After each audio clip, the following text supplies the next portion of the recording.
അസ്സലാമു അലൈക്കും വറഹ്മത്തുള്ളാഹി തആല വബറകാതുഹു. ഷെഫി ഉസ്താദ് ഓരോ ദിവസങ്ങളും സങ്കടത്തോടെ തള്ളി നീക്കുന്നതിനിടയിലാണ് ഒരു വിളി ഷെഫി ഉസ്താദിന് വരുന്നത്. മറ്റൊന്നുമല്ല, തൻ്റെ അർബാവായിരുന്നു. അസ്സലാമു അലൈക്കും. വഅലൈക്കും അസ്സലാം. അർബാ. ഷെഫീഖ്, മോൻ പെട്ടെന്നൊന്ന് തിരിച്ചു വരാൻ കഴിയുമോ മോൻക്ക്? തൻ്റെ അർബാവിൻ്റെ ആ ഒരു ചോദ്യം കേട്ട് ഷെഫി ഉസ്താദിനെ എന്ത് പറയണമെന്നായിപ്പോയി. അർബ, എന്തു പറ്റി? എനിക്ക് ഇനിയും 2 ആഴ്ചത്തോളം. അതെ ഷെഫീഖ്, മോനൊന്ന് വരണം. കാരണം എൻ്റെ മകളുടെ അവസ്ഥ, അവൾക്ക് സത്യം പറഞ്ഞാൽ നീ പോയതിനു ശേഷം വല്ലാത്തൊരു ടെൻഷനാണ്. എന്താണെന്നറിയില്ല. ഞങ്ങൾ ഒരുപാട് ഉപദേശിച്ചതാണ് അവളെ. കാരണം ഞങ്ങൾക്കുള്ള ഏകപുത്രിയാണ് അവൾ വിഷമിക്കുന്നത് ഞങ്ങൾക്ക് ഇഷ്ടമല്ല. അപ്പോൾ അവൾ പഠിക്കണം, ഖുർആൻ പഠിക്കണം, അതെല്ലാണ് അവൾ പറയുന്നത്. ഒരുപാട് അറിവുകൾ നേടിയെടുക്കണം. ഇനിയും ഒറ്റയ്ക്ക് എനിക്കിരിക്കാൻ വയ്യ എന്നൊക്കെയാണ് പറയുന്നത്. നീയാകുമ്പോൾ അതിൻ്റേതായ രീതിയിൽ അവളെ പഠിപ്പിച്ച് കൊണ്ടുവരുമല്ലോ. ഷെഫി, മോനെ പെട്ടെന്നൊന്ന് വരാൻ പറ്റുമോ? അർബ, ഞാൻ ഉമ്മയോട് ചോദിക്കട്ടെ. എന്തൊക്കെ തന്നെയായാലും സത്യം പറഞ്ഞാൽ ഷെഫി ഉസ്താദിന് തൻ്റെ വീട്ടിൽ നിൽക്കുന്നതിനേക്കാളും ഒരു പക്ഷേ ഭേദം അറബ് നാട്ടിൽ നിൽക്കുന്നതാണ് എന്നിവരെ വിചാരിച്ചിട്ടുണ്ട്. കാരണം തൻ്റെ സീനത്തിൻ്റെ സ്വഭാവമൊക്കെ അങ്ങനെ ആയതുകൊണ്ട്. എന്തായാലും ആ കാര്യം ഉമ്മയോട് പറയുകയാണ്. ഉമ്മ നിസ്കരിച്ചിരിക്കുകയാണ്. ഉമ്മയുടെ റൂമിലേക്ക് ഷെഫി ഉസ്താദ് അതാ പ്രവേശിക്കുന്നു. ഉമ്മ. ആ മോനെ. ഉമ്മ. ഷെഫി ഉസ്താദ് ഉമ്മയുടെ ബെഡിലിരുന്നു. മോനെ, ഉമ്മാൻ്റെ കുട്ടി എന്തേ വിളിച്ചത്? ഉമ്മ, എന്നെ അർബ വിളിക്കുന്നുണ്ട്. മോനെ, ആണോ? അപ്പോൾ എത്ര ഇപ്പോൾ ലീവ്? കുറച്ച് ദിവസമുള്ളല്ലോ. ഉമ്മ, 2 മാസം നിൽക്കണമെന്ന് വിചാരിച്ചിരുന്നാണ്. പക്ഷെ പിന്നീട് ഒന്നാക്കാമെന്ന് വിചാരിച്ചു. ഇനിയിപ്പോൾ കഴിഞ്ഞില്ലേ, 1 മാസത്തോളം ഏകദേശമായി. ഇനിയിപ്പോൾ ഞാൻ പോട്ടുമ്മ. എന്നെ അറബി വിളിച്ചതാണ്. മോനെ, ഉമ്മാൻ്റെ കുട്ടി പോവേ? എന്നാ പോയിക്കോളി. അല്ല അപ്പം എന്താ ഞാൻ പറയാം. കുറച്ച് ദിവസം കൂടി ഉമ്മാൻ്റെ ഒപ്പം.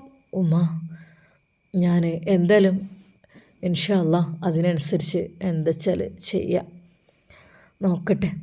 എന്നാൽ ഷെഫി ഉസ്താദിന് ഫോൺ വന്നതും ഉമ്മയോട് പറയുന്നതും എല്ലാം സീനത്ത് കേൾക്കുന്നുണ്ടായിരുന്നു. ഉസ്താദിനോട് കാര്യമായിട്ടൊന്നും മിണ്ടാതെ പറയാതെയായിരുന്നു അവൾ കഴിഞ്ഞുകൂടിയിരുന്നത്. ഉസ്താദാണെങ്കിൽ ഇന്ന് നന്നാവും നാളെ നന്നാവും എന്നു കരുതിയിരിക്കുകയാണ്. മറ്റൊരു ബന്ധം തനിക്കിപ്പോഴില്ല എന്നവൾ തുറന്ന് പറയുകയും ചെയ്തു. എന്തൊക്കെ തന്നെയാലും പടച്ച റബ്ബിൻ്റെ വിധി പോലെ വരും. പെട്ടെന്ന് നമ്മളെ ഒഴിവാക്കിയാൽ എൻ്റെ ഉമ്മയുടെ അടുക്കൽ ആര് നിൽക്കും എന്നുള്ള ഭീതിയും ഉണ്ടായിരുന്നു ഷെഫി ഉസ്താദിനെ. തൻ്റെ ഭർത്താവ് വീണ്ടും പ്രവാസ ലോകത്തേക്ക് തിരിച്ചു പോവുകയാണെന്നറിഞ്ഞ സീനത്ത് എന്തെങ്കിലുമൊക്കെ പറഞ്ഞ് അദ്ദേഹത്തെ സന്തോഷിപ്പിക്കണം എന്ന് കരുതിയിരിക്കുകയാണ്. പെട്ടെന്ന് ഷെഫി ഉസ്താദ് അവളോടൊന്നും പറയാതെ ആ കോലായിൽ പുറത്തേക്ക് വെറുതെ നോക്കിക്കൊണ്ടിരുന്നു. തൻ്റെ ജീവിതത്തിലെ അർത്ഥശൂന്യമായ നിമിഷങ്ങൾ ആലോചിച്ചുകൊണ്ട്. പെട്ടെന്ന് അവളതാ അങ്ങോട്ട് കടന്നു വരുന്നു. ഷെഫിക്ക. ഒരു നിമിഷം ഷെഫി ഉസ്താദ് ഞെട്ടിപ്പോയി. റബ്ബേ, എന്താ ഇത്? എന്തപ്പോൾ ഇവളിങ്ങനെ? ഷെഫിക്ക, എന്നോട് പൊറുക്കണം. തൻ്റെ ഭാര്യ തൻ്റെ മുമ്പിൽ കരയുന്ന ആ ഒരു രംഗം ആദ്യമായിട്ടാണ് ഷെഫി ഉസ്താദ് കാണുന്നത്. സീനത്തെ. ഷെഫിക്ക, എൻ്റെ ഭാഗത്തുനിന്ന് എന്തൊക്കെയോ തെറ്റുകുറ്റങ്ങൾ വന്നു പോയി. ഞാൻ ആർക്കൊക്കെയോ ചാറ്റ് ചെയ്തു, മെസ്സേജ് അയച്ചു, അങ്ങനെ പലതും. ഇക്ക, എനിക്ക് നിങ്ങൾ പുറത്തു തരണം. ഇനിയൊരിക്കലും അതുപോലെയുള്ള തെറ്റ് ഞാൻ ആവർത്തിക്കില്ല. എന്നെ പറഞ്ഞു വിടരുത്. ഇവിടെ നിന്ന് ഞാൻ ഇവിടെ തന്നെ ജീവിച്ചോട്ടെ. ഷെഫി ഉസ്താദ് എന്തെങ്കിലുമൊക്കെ തീരുമാനിക്കണം അവളുടെ കാര്യത്തിൽ എന്ന് വിചാരിച്ച് നിൽക്കുമ്പോഴാണ് അവളുടെ കരഞ്ഞുകൊണ്ടുള്ള ഈ ഒരു പറച്ചിൽ. അവളുടെ കാര്യത്തിൽ പെട്ടെന്ന് തീരുമാനമാക്കണം എന്നുള്ള ചിന്തയിലുമായിരുന്നു. എന്നാൽ സീനത്തിൻ്റെ ആ ഒരു കരച്ചിൽ കണ്ട് ഷെഫി ഉസ്താദ് വരെ ഞെട്ടിപ്പോകുന്നു. സീനത്തെ. ഇക്ക, എന്നോട് പൊറുക്കണം. ഞാൻ നിങ്ങളെ കാല് പിടിക്കാം. ഇനി ഒരിക്കലും എൻ്റെ ഭാഗത്തുനിന്ന് ഒന്നും ഉണ്ടാവില്ല. അവൾ കരഞ്ഞുകൊണ്ട് പറയുകയാണ്. ഷെഫി ഉസ്താദ് ഒരു നിമിഷം ഞെട്ടിപ്പോയി. സീനത്തെ, നീ ഇങ്ങനെയൊക്കെ പറയും എന്നൊരു വാക്ക് മാറാനല്ലേ? അല്ലിക്ക, ഒരിക്കലും അല്ല. ഇക്ക എന്നെ വിട്ടു പോവരുത്. എനിക്ക് സത്യം പറഞ്ഞാൽ അവളുടെ സ്നേഹത്തോടെയുള്ള ആ ഒരു വാക്ക് കേട്ടപ്പോൾ പാവം ഷെഫി ഉസ്താദിൻ്റെ മനസ്സ് വല്ലാതെ അങ്ങ് സന്തോഷിച്ചു. റബ്ബേ, ഒരു പെണ്ണെന്നോട് ആദ്യമായിട്ട് ഇത്രയധികം സ്നേഹത്തിൽ എൻ്റെ ഭാര്യ എന്നോട് പറയുന്നത് ഇക്ക പോവുകയാണോ, ഇക്ക പോയി കഴിഞ്ഞാൽ എനിക്ക് ആരാ ഉണ്ടാകുക? സത്യം പറഞ്ഞാൽ ഫോൺ ചെയ്തതെല്ലാം അവൾ കേട്ടത് തന്നെയാണ്. അതുകൊണ്ട് തന്നെ നല്ല അഭിനയമാണ് അവിടെ കാഴ്ചവെക്കുന്നത്. സീനത്തെ, എന്നെ അറബി വിളിക്കുന്നുണ്ട്, ഞാൻ പോവുകയാണ്. നിൻ്റെ സ്വഭാവത്തിൽ മാറ്റമില്ലെങ്കിൽ എന്തെങ്കിലും തീരുമാനിക്കണമെന്ന് വിചാരിച്ച് നിൽക്കുകയാണ്. അതിൻ്റെ ഇടയിലാണിപ്പോൾ അത്. ഇക്ക, എന്നെ നിങ്ങൾ കൈവിടരുത് ദയവായി. ഞാൻ നിങ്ങൾക്ക് വേണമെങ്കിൽ എന്തും തരാം. ഒരു തെറ്റ് പറ്റിയെന്ന് വിചാരിച്ചിട്ട് നിങ്ങളിങ്ങനെ ശിക്ഷിക്കാൻ പാടുണ്ടോ?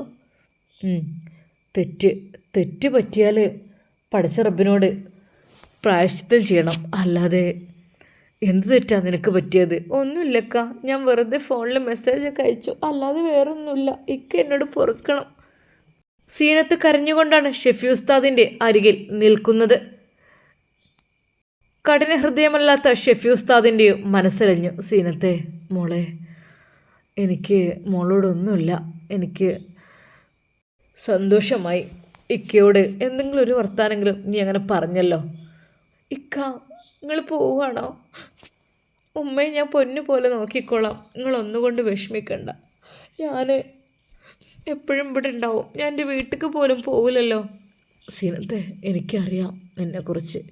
സീനത്തെ, സത്യമായിട്ടും നീ എന്നിലേക്ക് മടങ്ങി വന്നപ്പോൾ എനിക്ക് സന്തോഷം കൊണ്ട് കണ്ണുകൾ നിറയാണ്.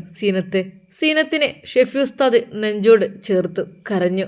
നിഷ്കളങ്കനായ ഉസ്താദിൻ്റെ കണ്ണുകൾ നിറഞ്ഞൊഴുകി. അല്ലാ പഠിച്ചോനെ, ഈ സ്നേഹം നീ എന്നും നിലനിർത്തല്ല. പാവം ഷെഫി ഉസ്താദ് കണ്ണീരോടെ ദുആ ചെയ്തു. അന്ന് സീനത്ത് ഷെഫി ഉസ്താദിൻ്റെ കൂടെ തന്നെയായിരുന്നു. ഷെഫിക്ക, പിന്നെ നിങ്ങൾക്ക് ഇഷ്ടപ്പെട്ട ഫുഡ് ഏതാണ്? അതൊക്കെ ഞാൻ ഉണ്ടാക്കിത്തരാം. എൻ്റെ ഭാഗത്ത് തെറ്റ് പറ്റിപ്പോയി, അത് പുറത്ത് തരണം കേട്ടോ. ആ പെണ്ണ്, സാരല്ല സീനത്തെ, നിൻ്റെ സന്തോഷത്തോടു കൂടിയുള്ള ഈ ഒരു വിളി, ഇതൊക്കെ എൻ്റെ മനസ്സിന് എത്ര സമാധാനമാണെന്നോ. സത്യം പറഞ്ഞാൽ എനിക്ക് ഈ ലോകം തന്നെ വെറുത്തിരുന്നു. റബ്ബേ, ഈ ദുനിയാവ് എന്നും കണ്ണീർക്കടലാണോ എനിക്ക് എന്ന് വരെ തോന്നിപ്പോയിരുന്നു. ഷെഫിക്ക, അങ്ങനെയൊന്നും വിചാരിക്കല്ലേ, ഞാനുണ്ടല്ലോ. പിന്നെ ചില സമയത്തെ കുറ്റബോധം കൊണ്ട് എനിക്ക് നിങ്ങളോട് മിണ്ടാനും പറയാനൊന്നും തോന്നാറില്ല. നിങ്ങൾ ക്ഷമിക്കണം എന്നോട്. സീനത്ത് കരഞ്ഞുകൊണ്ട് ഷെഫി ഉസ്താദിൻ്റെ അരികിൽ ചാരിയിരിക്കുന്നു. പെട്ടെന്ന് ഉമ്മ അങ്ങോട്ട് കടന്നു വന്നു. മോനെ, ഭക്ഷണം കഴിക്കല്ലേ? തൻ്റെ പ്രിയപ്പെട്ട മകൻ്റെ തോളിൽ ചാഞ്ഞുകൊണ്ടിരിക്കുന്ന സീനത്തിനെ കണ്ട ഉമ്മ ഒരു നിമിഷം ഞെട്ടിപ്പോയി. മോനെ. ഉമ്മ. ഷെഫിക്ക് പുഞ്ചിരിയായിരുന്നു. അവൻ്റെ മുഖത്ത് ഉള്ള ആ പുഞ്ചിരി കണ്ടപ്പോൾ ശരിക്കും ഉമ്മ കരഞ്ഞുപോയി. മോനെ, ഉമ്മാൻ്റെ കുട്ടി. ഉമ്മ. സീനത്ത് എല്ലാ തെറ്റുകളും ഏറ്റുപറഞ്ഞ് തിരിച്ചു വന്നിരിക്കുന്നു. ഉമ്മ, ഇനി അവളുടെ കാര്യത്തിൽ നടപടിയൊന്നും സ്വീകരിക്കേണ്ട. ഞാൻ വിചാരിച്ചിരുന്നു അവളെ വീട്ടിൽ കൊണ്ടാക്കണം, ഇനിയിപ്പോൾ അവളെ നിർത്തിയിട്ട് കാര്യമില്ലാന്ന്. പക്ഷെ ഉമ്മ, അവളെല്ലാ തെറ്റുകളും ഏറ്റുപറഞ്ഞ് വന്നിട്ടുണ്ട്. പോരെ? മോനെ, സന്തോഷമായിടാ. എനിക്ക് സത്യമായിട്ട് സന്തോഷമായി.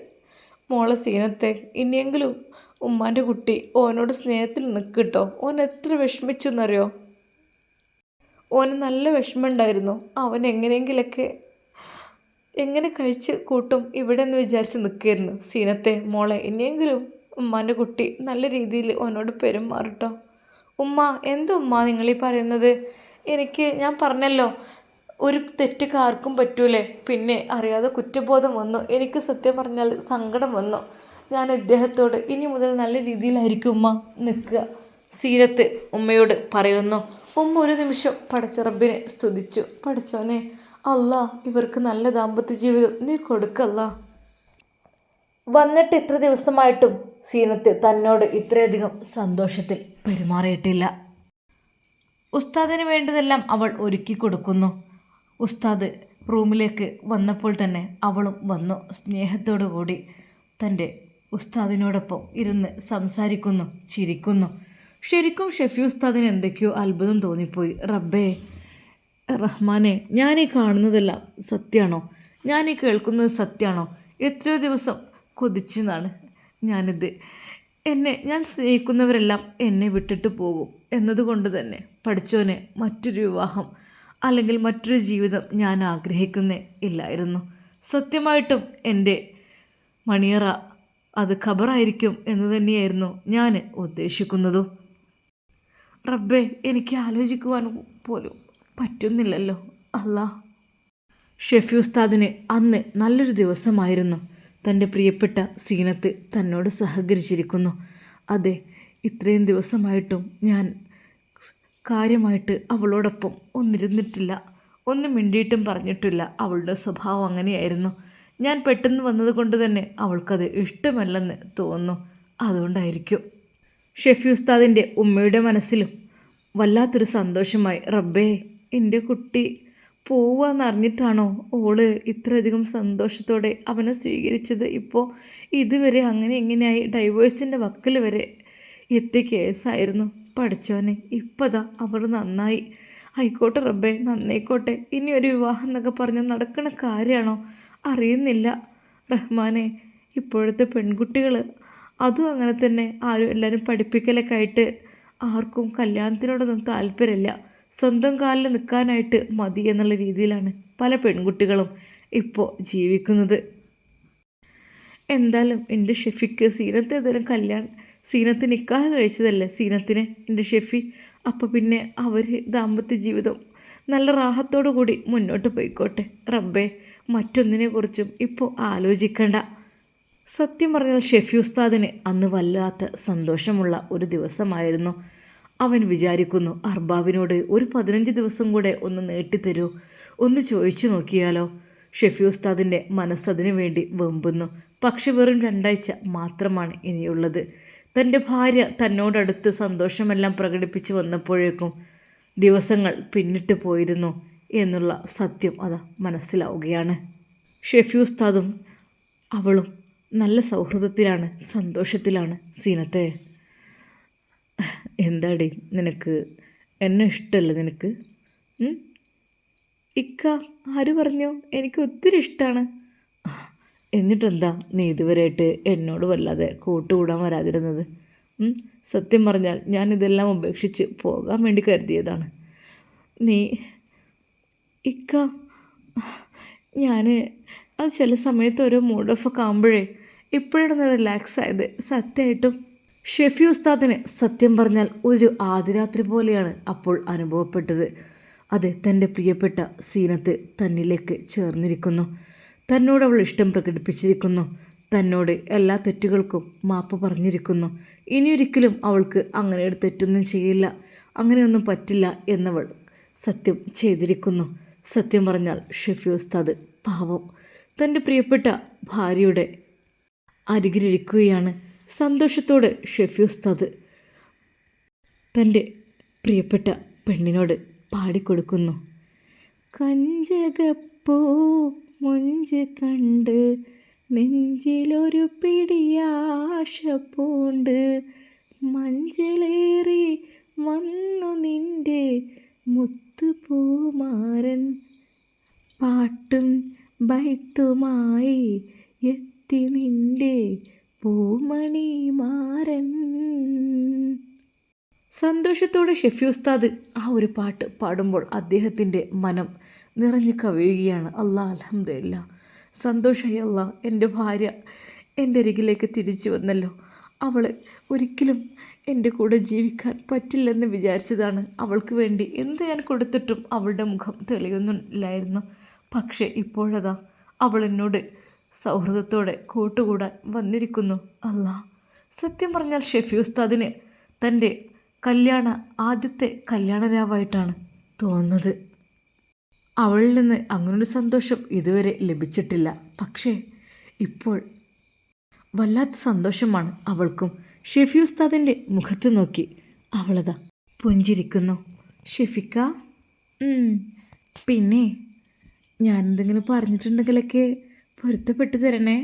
അറിയാതെ പറഞ്ഞു പോയതാണ്, എനിക്കറിയില്ലായിരുന്നു എന്താന്ന്.